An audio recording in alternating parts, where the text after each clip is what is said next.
Ayaw kong paputulan yung mga buhok. Ito, nagpapaputol ko ng buhok eh. Okay naman. Huwag niyo paputulan ng buhok para maganda. May sound.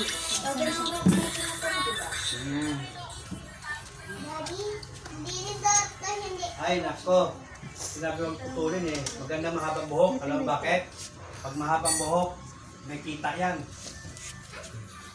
Hilot po tayo mga ka-friend. Pag kumaba na ito buhok ko, 1 pulgada, 2 pulgada, 3, ganyan. Bigta ko na to. Ibog na nga talaga yung asawa ko. Oo. Alam na nagbibidyo. Sige, ingat kayo ha. Bye-bye daw, bye-bye. Bye-bye. Pagkabunga nga naman. Babay na daw. Okay na yan. Babay na daw.